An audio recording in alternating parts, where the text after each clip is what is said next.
Man, I mean, who better than Sam, though, sort of, to pull this off? I mean, think was that nobody. was that your original intent? Yeah, he was. I did a play with him years ago, and when it came time to cast it, he was always at the top of my list.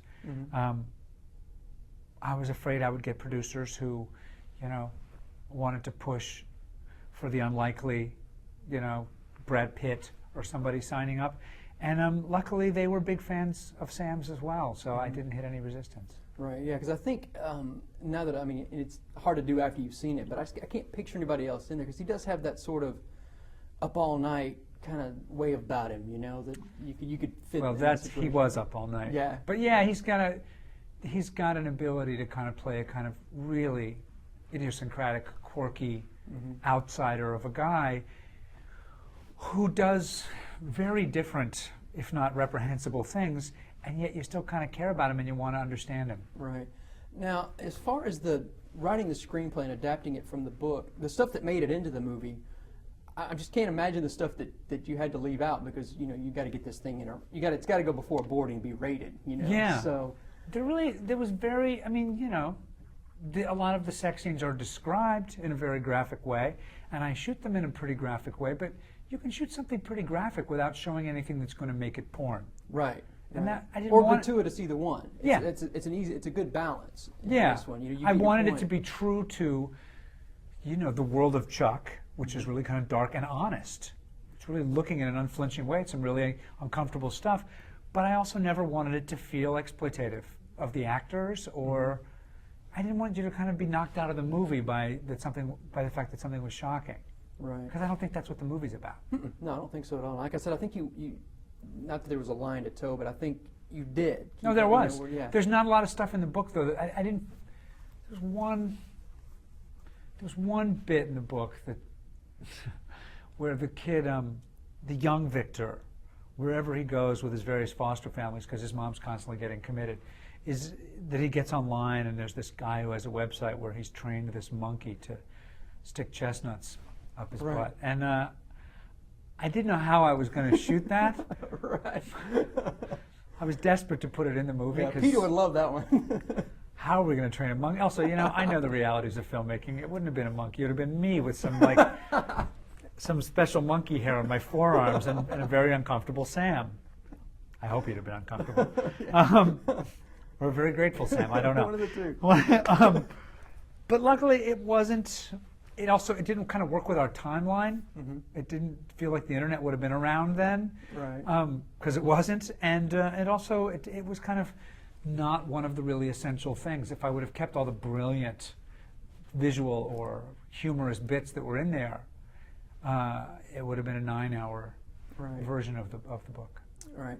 The decision to act in it, I mean, with the pressure that you've already taken on, and then to throw yourself into You'd have to role. call it misguided, wouldn't you? It was not something I wanted to do. I was sure I wasn't going to be in the movie. That just felt arrogant in light of how much had to be done, and it is, really. And yet, I do play jackasses like that from time to time in movies.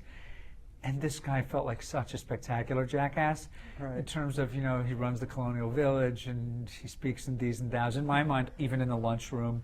And he's called the Lord High Charlie. How can you pass that? I couldn't, I just dragged my foot for a millisecond when it was time to cast that role, and the casting director said, "You got to play it." And I said, "Okay," because she cast me as that jackass in some other movies. And I said, "Yeah, you know what, I do." Yeah, well, it was great. And the these and thous, that was just, it was like the character that you're playing is like he never came out of his character. No. And it was just like, and you got to wonder he's if like there's Daniel people out- Day-Lewis. He just doesn't. He doesn't break even at lunch. Yeah, and I watch movies like this, and I think, sure, it's fiction if you want to call it, but there's people out there like this. Oh yeah. They're walking around in daylight. Oh yeah. All the stuff that seems implausible to people. Chuck actually was saying this. We were somewhere together recently, and he said, I refer you to the newspaper. I refer you to the internet. There's nothing in this book or in this movie or in a lot of other really out there that touches some of the stuff that's really going on out there. Right. And if you look into the colonial reenactment places, I mean, Lord High Charlie's tame compared to some of these guys. Live there at 365 year round. Right. In the winter. You kind of go, dude, there's heaters. That's right. We invented them already. Right, right. That's insane to me. But it's fun though when you watch a movie like this just to get into that world.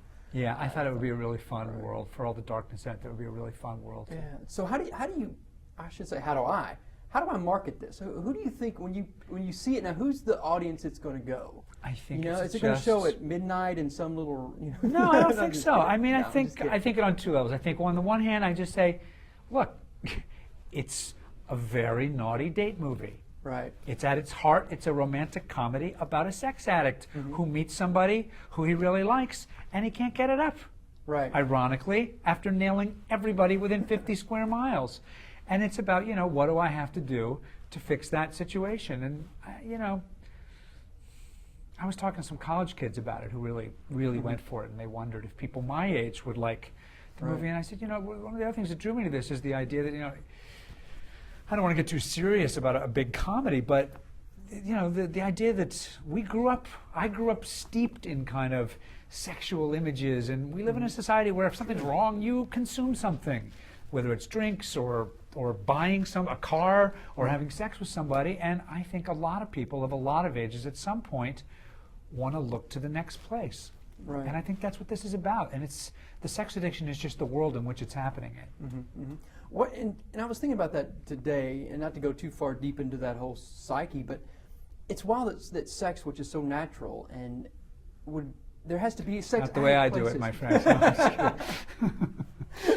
It's like people would get addicted, and you'd have to have meetings to control what we're supposed to do naturally. That just they're heavy. That's wild. But they're very heavy. I know. Did you set through any real ones just to kind of get a feel? Yeah. Oh yes, for the movie. Of course, for the movie. I did, and they're tremendously sad. I mean, you kind of think sex addict. What does that mean? All males are sex addicts? Because you have to think maybe at some point they are.